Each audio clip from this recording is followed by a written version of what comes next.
Magandang umaga po mga kabakbakan. Ngayon ay July 17. Di boy, palapit ng palapit yung labanan ng BNTV Cup at eksaktong-eksakto, dapat mag-umpisa na tayo mag-kondisyon ngayon for a 2-week kit. At sa umaga ito, ang ating resource person ay isang napakagaling na magkondisyon ng manok. The Assassin Game Farm. Di boy, pakilala mo na. Si Papa Dong Lacto. Yan, good morning, ano? Magandang umaga, mga kabakbakan. Alam nyo, andito na naman tayo. Wala akong magagawa. Magagaling lalaki ito sa katabi ko eh. So, pag-usapan namin kung makakatulong kami sa inyo kung paano maganda ng manok. Pero, hindi ito garantiyan na mananalo yan. Pero, percentage-wise, baka tatama din kayo. Alam mo, Papa Dong, hindi ko makakalimutan na nung araw nanonood ako nung yung unang-unang TV show dedicated to the game fowl, yung tuhaan ni Emoy Gorgonya. For siguro mga 24 weeks, pinalabas yung itinuro mong paano ka mag-kondisyon ng manok at mag-pointing. At hindi kong conditioning yun eh. Keeping yun eh. How to handle your rooster sa house management yun eh. Paano mo i-manage ang manok mo on the day of the fight? Yun eh. Paano yung design ng house, aircon yun eh. So halos lahat naman ng tama marunong na mag-aircon nila. Hindi lahat. Ba't niya, kailangan ipaliwanag mo dahil ang mga kasama natin na manonood dito, natasali sa BNTV, karamihan dito, backyard. Ayan, Saranita, aircon yun eh. Yun ang yan. Pero siyempre, dadaan muna yan gaya ng July 1st, magkakaroon sa San Roque. Tapos July 4 sa, Montalban. Tapos July 8, magkakaroon sa Morong. Puro hindi aircon yan. Although, pagdating ng July 4 sa Darasa, aircon doon. Dahil maganda yung sabungan ng Darasa, ang daming bumoto doon eh. Yung sa Bacolor, sa July 3. Sa Pampanga, maraming air condition na house. Di ba lang to? Udibol? 32. 32. Hindi ka na ba niyan yun? 28,000. Dami nga na sayang bakbakan to. Kaya naman, Papa Dong, sa halagang 5,500, at 3,000 ang bawat sultada, minimum bet, no? Pwede kang manalo ng 2.5 million ng aming ginawang guaranteed at maaaring lumagpas pa dyan pag dumami talaga ang entry. Pero hindi yan ang pinaka-importante. Ang importante, nabibigyan yung mga backyard breeders ng chance na makapaglaban sa gitna. Sis Araneta. Oo, na dream ng napakaraming nagmamalong. Bakit doon mag-ibig. At saka dito, hindi ka kailangan mag-member ng kahit na anong association. Dahil pagka-member ka na association, meron dues, tapos merong obligado kang lumaban. Labang ka ng ganito, sali ka uli sa ganon. Ganon rito, maraming mga ganong kaming policies and rules. Yes, dahil ito, at least, siguro mga 17 to 19 stags ang kailangan mong gamitin. Para sunod ka totally tuntunin. Dito nga, yung isang kaibigan ko, nagpaban ng 7 eh. Eksakto. 7 stag kasi ito. Sabi niya, tama na yung 7. Mayroon din ako kaibigan ganun sa stag ba? Pero hindi yan siguro kung mayroon tayo stag derby, bigyan natin sila ng konting guidelines. Hindi naman na tama na itong gagawin. Pero pag-isipan mo lahat naman na sinasabi, may choice ka naman Correct. Whether you wanna do it or you don't. Okay. So ito, 2 linggo na lang. Labanan na sa San Roque. Anong dapat kong gawin, preparasyon, para yung manok ko will be able to fight at his best? Sa akin lang, personal. Siyempre, una-una, nag-breed ka, pinag-usapan natin yung tawag na hardening, lahat yan. So, ito ngayon, mayroon kang manok nag-select. Selection. Ang selection ni Diboy, Joey, pinaka-importante ito. That's why Duke Hals is good. Sweater Magin is good kasi they are good selector ng rooster. At si magaling sila pumili ng manok. Pero ito ngayon, nagpili ka na ng manok mo. Pero dali lang. Pwede ba bigyan mo ng konting pointers yung selection bago tayo pumunta sa lalim mo para. Teka mo na, selection. Okay, importante yan. Totoo yan. Maraming magaling mag-select kaya kailangan palasan yung mata nyo. Tingnan mo si Frank Berin. Nag-double champion, hindi double champion tawag doon, back-to-back champion sa World Slasher Cup. Kasi World Slasher Cup 1, yung isang entry niya, pasok pareho Pero yung isa, nag-champion, solo, di ba? Yung mga pula, na nakuha niya kay Mang Binasyo ng Bacolod. Pala. Tapos yung yung isang entry niya na puro bulik, yun yung nag-insurance. But, pagdating dito sa World Slasher Cup 2, nag-champion na siya with 8 points. Ngayon, bakit ko sinabing magaling siya mag-select? Kasi nagpakondisyon sa kanya yung Thunderbird entry. Tapos meron pang isang entry na nagpa-train sa kanya. So, 6 na entries yung kanyang hinawakan.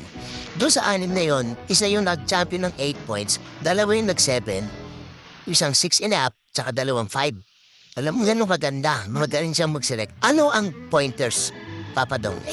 Actually, according to taste yan Joey, boy. Pagpapag ng asawa mo, medyo sa tingin mo sa asawa mo maganda, yung iba ayaw, di ba? Pangit. Siyempre, sa'yo yun. So, sabi ko ako, kasi yung sa akin, yung asawa ko lang pinakamagandang babae sa buong mundo Huwag na yun na pag-usapan natin. Sorry! Mag-aaway tayo niyan. Sa akin, mas maganda yung asawa. Kaya nga yun, O kaya nga may sabong, sinasabi ko nga, parang asawa yun, maganda sa... So, pumili ka ng manok na gusto mo. So, usually, yung pili mo manok na linyadang pumapatay. Madali pumatay. Away to Hindi to pagandahan o pataasan ng lipad. Patayan to. So, it means a good cutting bloodline. So, ano ibig sabihin yan? Yung manok na pumapalo ng kaliwang paa. Yung pinapalo una, sumunod yung kanan. Kaya, hindi yung agree ako dyan. Agree. Magpapalo ng kaliwa, lalayo yun. No, diba? So, ano ginagamit mo para makita ngayon yan? So, ako, tinitingnan nyo, turo lang ito sa akin. Yung selektibo naman. 2 beses ko binibigyan ng manok. So, una-una, titingnan ko yung isang manok, no? On my left. Pag in case ganyan, titingnan ko kanyang left side. Napalo niya. Either nauna siya o hindi, basta pumapalo yung left. Tabang sunod naman na bitiw, titingnan ko naman siya manok kung pumapalong left. Hindi pumapalong left out. Ganon. Ikaw paano? Paano? Naku, napakadali mga kabakbakan Bumili ka ng Samsung Galaxy 7 Edge. Naman yun ilagay mo sa slow motion. Backyard to bari. Among bakit marami pera yung mga backyard? Kung mo ba backyard dyan? Walang pera yan? Meron. Tapos kumontrata ka lang sa Globe na 2 years. Bibigyan ka na ng mamahal na smartphone na tandaan nyo, merong slow mo. Dahil sa slow mo, makikita mo yung manok pagka inuna yung kaliwa. Okay yan. Pag inuna yung kanan, hakfight. Wag ba? Pagka kung sumuntok, ang suntok niya, patulak na ganyan, makikita mo patakbo yun. Kasi meron pampalo talaga ng manok pag ganyan ganyan. Tama, tapos kakampi ng kanan, ganyan. Di ba? Pero pag ganun ng tulak, yun yung binibigay ko sa kumpare ko na kapag umutang. Agka sinisigit ko, garit pa. Okay, nandito tayo sa kondisyon. So, nag-select ka na ng manok. Saving na, 7 kakto nito. 7 stop. So, dapat 10. Bakit 10? Para mayroon kang pagpilian kasi kailangan kunin mo ang biorhythm ng manok. Yung up and down niya. Kasi, ito, lahat tayo. Tarate, 3 days before, 3 days after, di ba? So, 3 days before, iakyat yung manok kasi lalabang ko on the 4th, di ba? So, usually, ang cycle niya, tinitrain yung cycle niya to pick on the 3rd day, to go down on the 6th day, then go up again on the biorhythm na yung pinag-uusapan natin. Yun na nga, kondisyon to Example lang naman to. Teka mo na tanong ko, 7 stag. 10 nga. Para makita mo kung sinong 2 stag muna So kaya nga, sa nilayuan, besemis yan. Tanong araw. Nung ba sabay-sabay mong kukondisyon? Of course. So kung sino lang ang magpipik, yun lang ipapasok mo. Ba't na nabas? Hindi sa pipik? So kaya na 10 yan. Kung sino may biorhythm tatama dun, yun yung ipapasok mo. Yes. So ang katanong ko Dong, paano mo malalaman kung sino yung nakapik mo na tatama doon sa araw ng laban? Malalaman mo yun kasi paano? Gagawa ka ng drop. Okay? So, ito siya, maganda. Lagyan mo 5 star. 5 star is perfect. So, nobody gets a 5. Diba? 4 lang yung pinakapit. Okay? Pag spar mo 4 siya, tanda mo yung date. Usually ako ginagawa sa kalendaryo, boy. Pagpahit na ito, umuusok ang palo. Wing ba na Muertoti? Galing. Ito na, bobo. So, pakikita mo na sa blackboard. Dewan mo yan. After a while, makikita mo na kung sinong pipik, sinong tatama dun sa dulo So, paano mo masasabi na sa bitaw mo ba tinitignan niya? No. Sa bitaw. Tingnan na. Maghahanap buhay mo na. Alright. Kaya po mga kapakbakan, masarap ang kwentuhan. At sa aming muling papabalik, baka na. Ayan, narito na naman tayo muli dahil nagre-ready tayo para sa labanan ng BNTV Cup na mag-uumpisa na in 2 weeks. July 1 sa San Roque, July 4 sa Montalban, July 8 sa Morong, 3 sa Bacolor, tapos meron tayong 4 sa Darasa. No, maraming labanan yan. At ano ang mga gagawin mo sa manok para maging ready siyang makapagsuntukan sa pagdating ng laban? Sandali lang, mag-giting na po. Sige. Rumayo, aga sa inyo tanan. Oy, tingnan mo na, nag-greet. Ngayon ay June 17. Oo, i-greet ko yung anak ni Noela rin dahil kakasal mamaya. At bukas, i-greet ko yung aming treasurer sa AIP Global Trailers, si Ma'am Dali Reyes, dahil sila ni Boy 50 years na kasal, golden wedding anniversary. Congratulations, Boy, Ma'am Dali. Yan, sige. Yan ang greeting, ang pagka-importante natin. Si Ma'am Dali niya ako ng po. Oo nga, pag bumabali ko, pirma kagad ang cheque yun. Anyway, ito na. Last time sabi natin nakapili na tayo naman. Napili na natin naman, no? So, umpisa na tayo ng conditioning. Alam mo yung conditioning? Sa akin personal, as I said, para naman divided yan sa mga maraming section yan eh. Yung conditioning, you condition the mind, you condition the money, the body, you condition the skills, no? Hindi ang bulsa. Bulsa yun, gastos yan. So anyway, condition, di ba? Condition mo siya. So, una tayo siguro sa pagkain, no? Yan, importante sa araw. Pagkainin mo siya, sinanga. Thunderbird, pare ako. Thunderbird ako. Okay. Noong araw pa. Marami namang version. Thunderbird, of course, siyempre. Yun naman ang gamit ko. Noong araw, Thunderbird. So marami naman yung mga feeds na magagalit. So, like, ano yung, alam mo, boy? Ako, Integra gamit ko eh. Okay, so, ano ang importante sa pagkain? Dahil ang gusto ko, mga kapakbakan, bulto katawan ng mga stag. So, pagkain, di ba? Pagkain ng manok. So, marami mga feeds na magagalin, di ba? Ako, kung sa pagkain ng manok, kailang balansyado. So, kanya-kanyang formula yan eh, di boy, di ba?